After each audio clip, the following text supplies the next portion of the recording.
Hello, everyone, and welcome to this somewhat unusual Dona County Historical Society Awards ceremony. We're glad you could join us.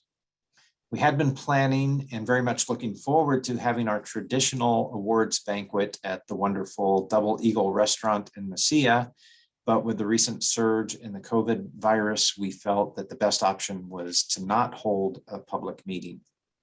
Next year, we hope the story will be different and we can get back to our usual way of doing things. As my mother used to say, God willing, and the creek don't rise. Your presenters for the awards today are myself, Dennis Daly, current president of the Dona County Historical Society, and Susan Kruger, past president of the society, and also the head of the awards committee. Before we begin the annual awards presentation, we need to attend to one item of business, which is the installation of board officers and members at large who were elected by the DAX membership at the November 18th, 2021 general meeting. Any volunteer nonprofit organization such as the Dona County Historical Society is dependent upon contributions of its members to accomplish its work. And we are greatly indebted to those who volunteer their time, to serve as officers, to serve on the board, and others who give of their time to make this such a great organization. So with that, the first thing we need to do is the president, that is myself, needs to be installed, and Susan, who is on the line here, is going to do the honors of installing the president. Susan? As past president of the Dona County Historical Society, I am both proud and happy to install Dennis Daly as the current president and to thank him for all his work and efforts on behalf of the society. Thanks, Dennis. Thank you. It's my pleasure. And now that I am officially installed, I can do the honors of installing the rest of the officers whose names you can see here. Jose Aranda is going to be the historian for 2022, and board members at large are Luis Rios, Sally Kading, and Sim Middleton.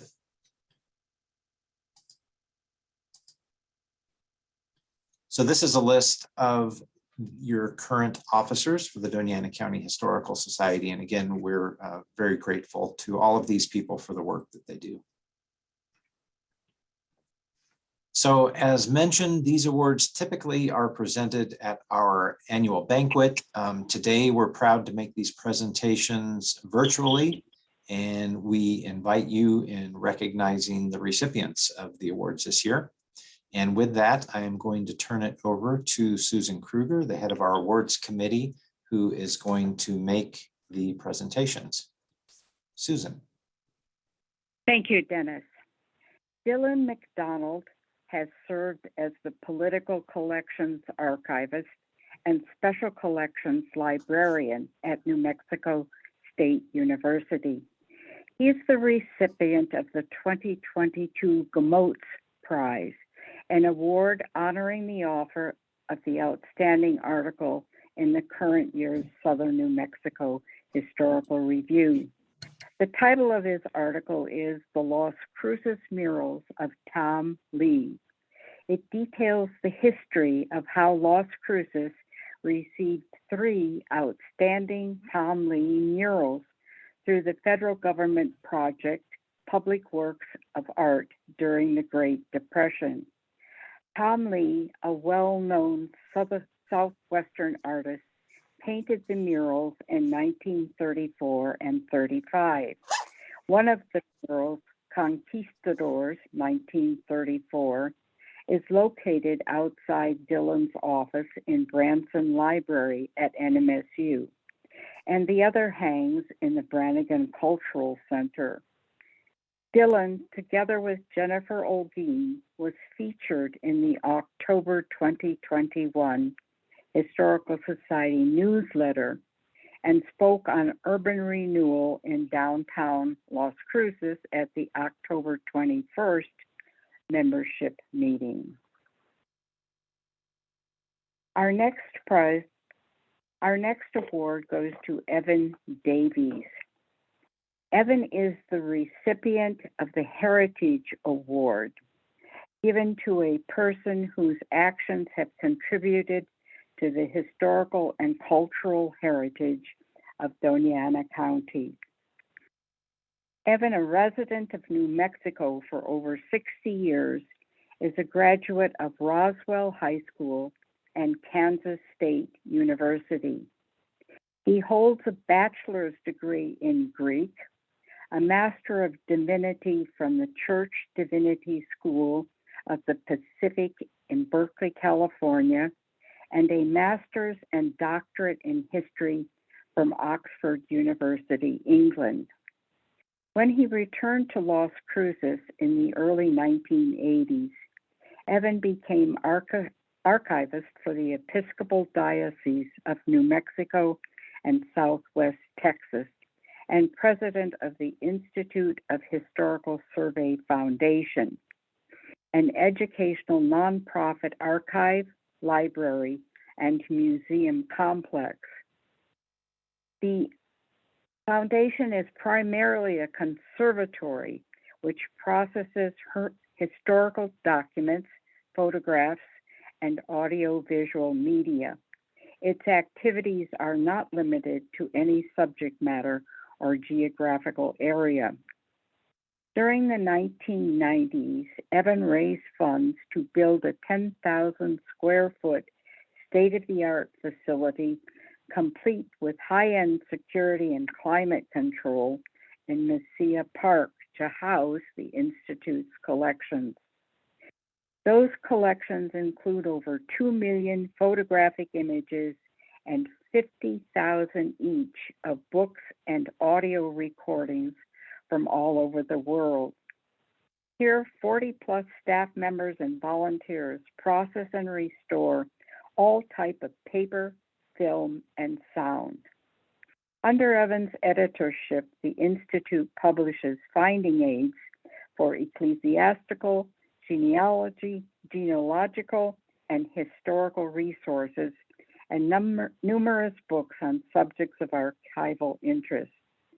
Once Evan is available again for archival presentations, the Historical Society will be able to consider a field trip to the Institute. Our next award is to David Souls, who is honored with the Hall of Fame Award. Let's begin by looking at his exceptional contributions to the preservation of the history and culture of the Mesilla Valley, particularly southern New Mexico's public lands and the Chihuahuan Desert. He was a native of Las Cruces and a graduate of NMSU with a doctorate in mechanical engineering. In his capacity as a conservationist and a community leader, he served on the boards of the New Mexico Wilderness Alliance, the White Sands Missile Range Historical Foundation, and the New Mexico Game and Fish Commission. He co-authored the book Exploring Organ Mountains, Desert Peaks National Monument, which tells about the historical places, artifacts, and events that qualified this area for protection as a national monument.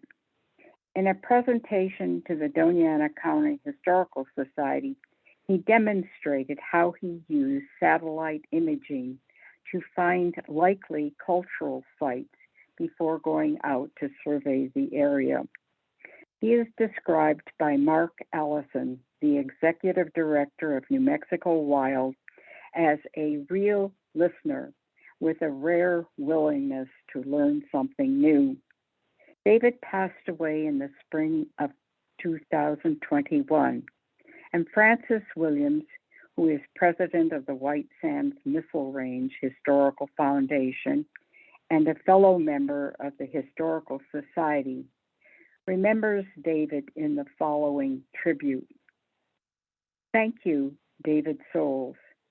Dr. David Souls leaves behind a legacy as a conservationist, manager, and historian working to preserve the history not only of the land, but also of our national defense. I knew him as the manager of one of the biggest contracts providing support to White Sands Missile Range mission, and also serving as a member of the White Sands Missile Range Historical Museum Foundation. In that capacity, and because of his superb intellect, he provided valuable advice and insight, and was also a source of information in developing strategies on how the foundation could improve its outreach to the communities, as well as outreach to the many visitors who came from the four corners of the earth to visit the museum. He was a man for all seasons, had impeccable integrity, and was also a nice guy. His early departure from this life leaves a big hole in our hearts. Thank you for being the repairer of the world. We will miss you. The Pasajero del Camino Real Award, which is an author award, this year goes to David Thomas for his book, The Trial of Billy the Kid. This book is the 7th volume in David's Mesilla Valley History series, and it is as entertaining to read as were the first 6 volumes. David is a craftsman at researching material, including gathering photos, some of which have never been published before, and then weaving the facts into a tale about historic persons, places, and events. On the jacket's back page, David writes that until his book, Billy the Kid's trial for the murders of Lincoln County Sheriff William Brady and Andrew L. Buckshot Rogers, was the least known event of Billy's life. Further, David says, with the information laid out in his book, it is now possible to answer questions that previously went unanswered. As listed on the jacket's back page, those questions include: what were the governing territorial laws? What were the charges against Billy? Was there a trial transcript, and what happened to it? What kind of defense did Billy present? Did Billy testify in his own defense? Did Billy have witnesses standing for him? Who testified against him for the prosecution? What was the jury like? What action by the trial judge virtually guaranteed his conviction? What legal grounds did he have to appeal the verdict? And was the trial fair? The Old Timers Award is given to the international boundary monuments between the United States and Mexico. This award recognizes a cherished object phenomenon or tradition.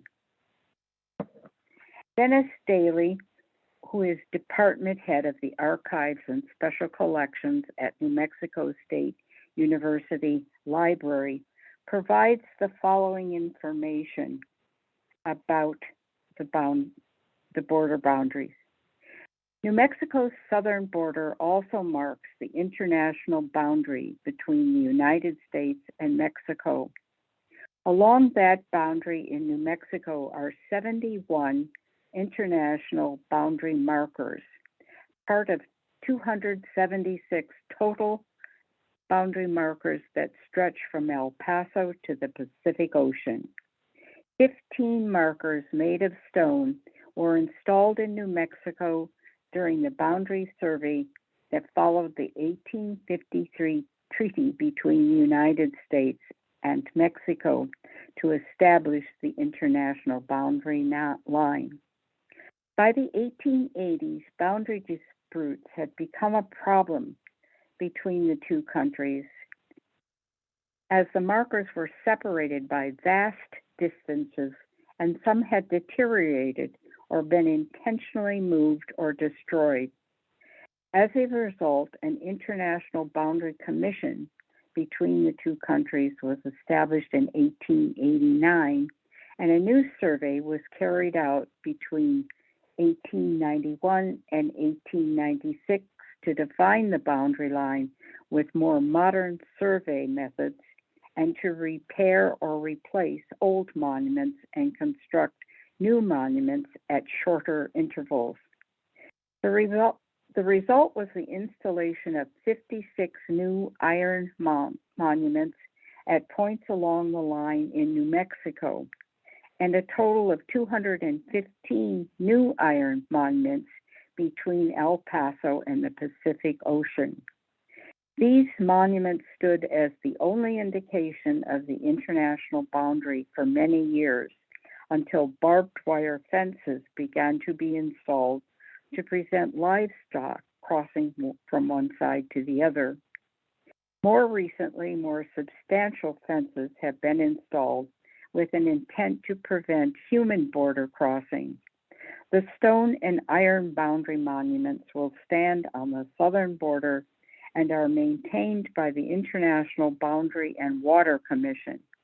Many are now difficult to see as they stand on the other side of border fencing that has been constructed in recent years. In addition to marking the official boundary line, they stand as markers of fascinating political and cultural history of our border region. Continuing on the boundary markers, in his book La Posta on pages 7-8, David Thomas writes about the joint commission that was established to survey the border between Mexico and the United States pursuant to the Treaty of Guadalupe Hidalgo.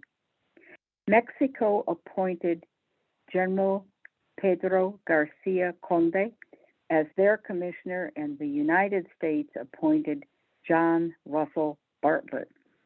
The commission began its work in October of 1849, with their final meeting held in September of 1857.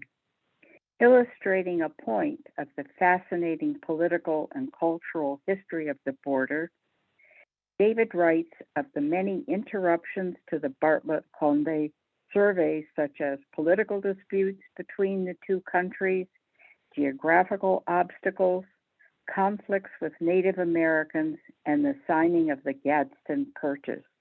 On page 19 of La Posta, there is a photograph of the monument commemorating the boundary line agreed to by Bartlett and Conde.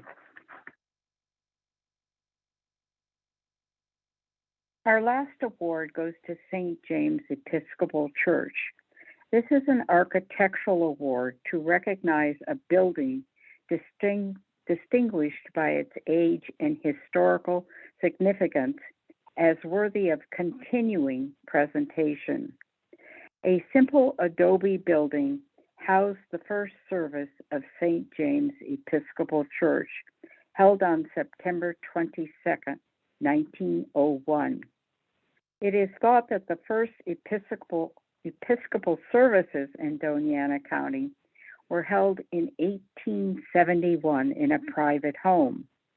It was not until 1901 that sufficient funds were raised to build a permanent church, St. James Episcopal Church, in what is now Mesilla Park.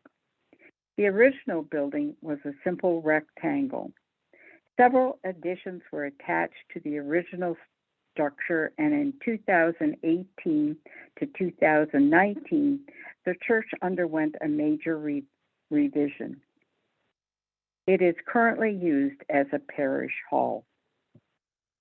Thank you very much, and that concludes the presentation of our 2022 award ceremony.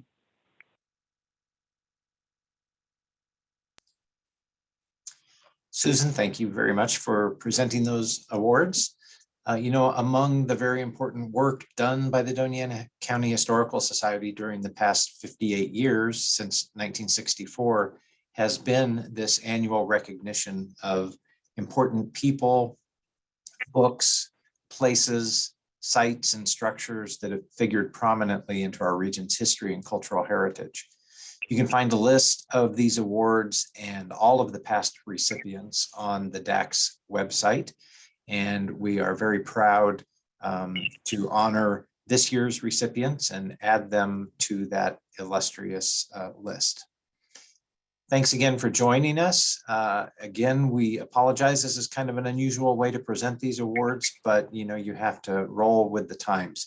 Next year, we certainly hope that we will be able to present these awards again in person, and we look forward to seeing you all there. So thank you very much, and we will see you down the road.